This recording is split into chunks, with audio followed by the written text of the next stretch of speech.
Hello and welcome to the Boomtown Hoops post-game show. I'm your host, Bobby Howard. With me, we got Jesse, and we have one more left. The end is in sight. The Thunder took another L to the Jazz, 109-93, and in a game that felt like as far of a 180 as you could get from that meeting we had in the earlier part of the season where the Thunder almost beat the Jazz. This felt like a total opposite. But in general, just another. I mean, you've seen the script a billion times, Jesse. What are your thoughts on tonight's game? Yeah, I think it was a hard one to watch for me. There wasn't much energy. Our starters, I think the only one that looked decent was Teo. And I don't even feel like it's a far stretch to say that because I thought the other four underperformed quite a bit. So it was difficult to watch. We only have one more, though. We can do it.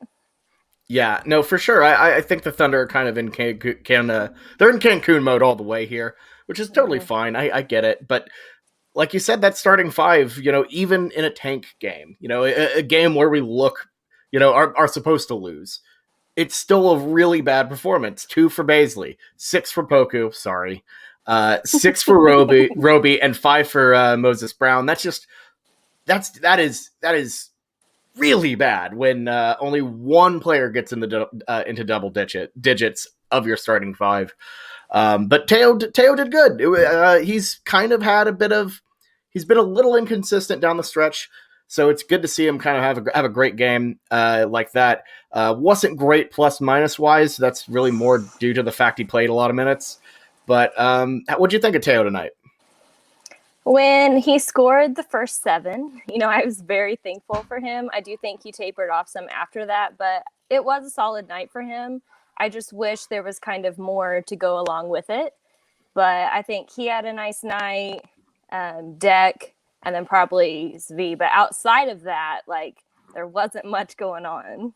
Svi had 19, which is a sneaky 19, but a really good 19 for him. He had that, I guess the power play of the game for the Thunder was him dribbling in a circle and then putting up a layup. Which is... I was about to bring that up. I'm like, that's how dead our offense was. He literally did a lap around the goal. Just poor Derek Favors was just sitting there. He's like, man, just knock yourself out. I'm not even going to try to contest this. And then that was the play of the game? It's concerning. We got to give it up to the Thunder broadcast team. I know they've taken their licks over the years, but the way they've just kind of put on a brave, happy face and, talked we only have to talk for 15 minutes and we have to, we don't have to be positive like they do. Right. I don't know how they sit through this. Poor Michael Cage is just trying his best, making Monopoly references. I know. Bless his heart, man. And Chris Fisher also trying his best because he not only has to watch basketball but also kind of talk with Michael Cage. So he's dealing with a lot here. But either way, beside the point, gotta say Gabriel Deck continues to impress. He that 18 points, really nice stuff. He has a little bit of flourish in the paint. That really, really nice kind of behind the back move, a little layup, or it was a little jump shot.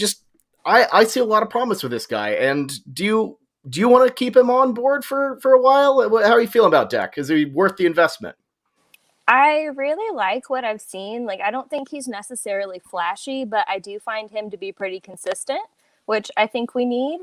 I hope he comes back. I think I'm trying not to get too locked in on what the roster is going to be for next season. There's probably going to be a lot of changes, but yes, I have seen enough that I do hope that he's back.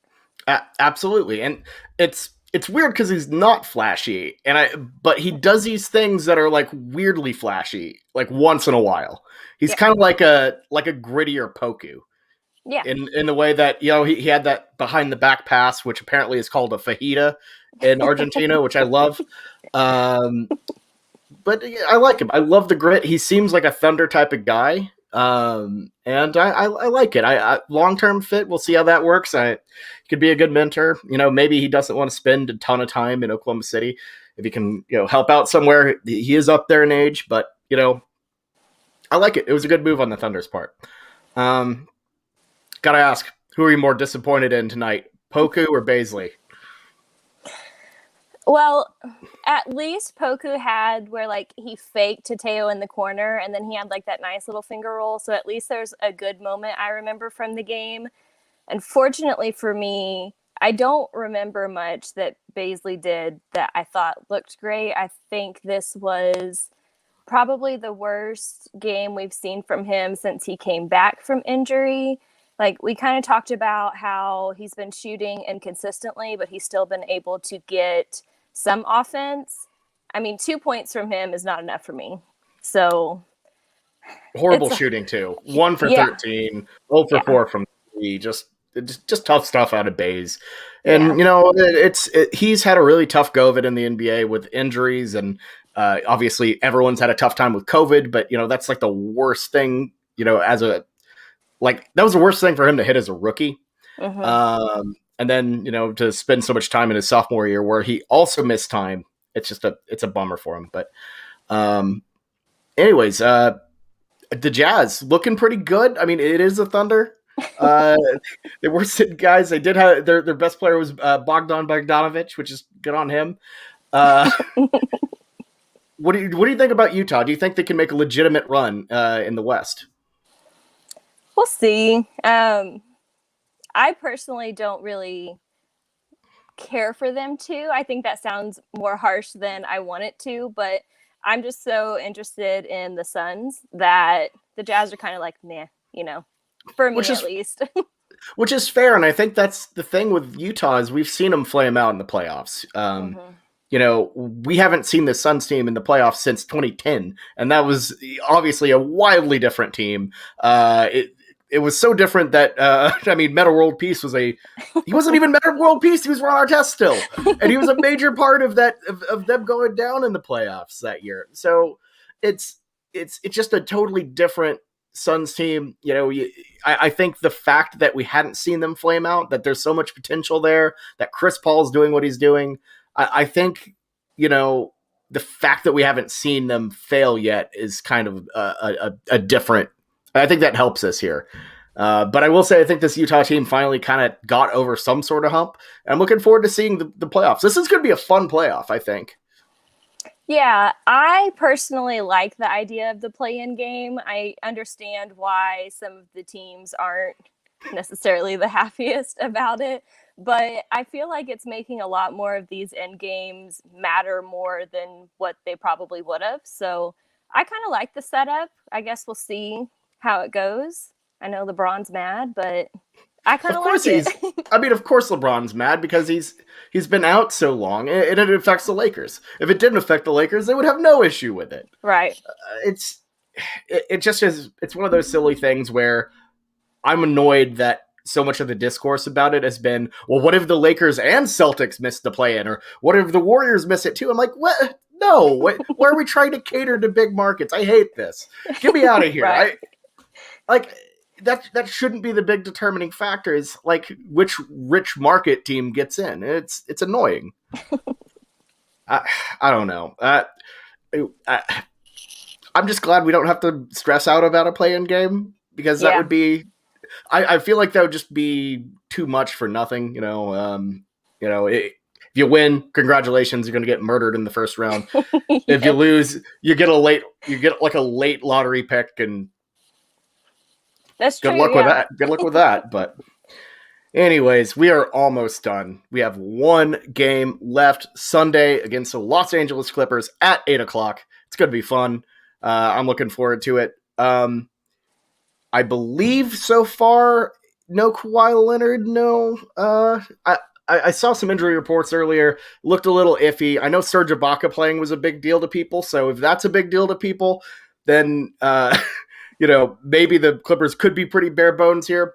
Your thoughts going into the finale? I'm kind of at a point where I am glad that we're at the end. I've not been Team Tank, but also it's weird. I'm like, so after Sunday, we just like we don't play. That's it. It's weird not being in the playoffs, but this season has felt like such a weird, like, kind of mirage, though. Not having fans, not being able to go to a game. It's yeah. weird. I don't know. I'm ready. I think I'm ready to move on. It's get on with it. But it's going to be weird just not having Thunder anymore. Not having these shows every other night. And then I'm looking forward to the lottery show, doing some stuff with that, doing some stuff with the draft. But I'm ready for that to happen. We've been waiting on that for so long. Let's just get it over with so we could be disappointed by baseball teams throughout the summer. So, speaking of which, how are the Yanks looking? We have some issues. It's not great. I'm so sorry. I'm so sorry. Pretty much 5 through 9 in the lineup right now is pretty much an automatic out. So yeah, we're on the struggle bus a little bit. That's a tough go. But before we spend the next 10 minutes talking about baseball, let's head on out, because I appreciate y'all for stopping in. It is a Friday night. Jesse, I appreciate your time and everything. Yeah. And yeah, I forgot to do the tankathon, so let's run that right now. Sorry. This is not. We're in Cancun mode too at this point. I need a 1 and a 5. Okay. Yeah, let's get it.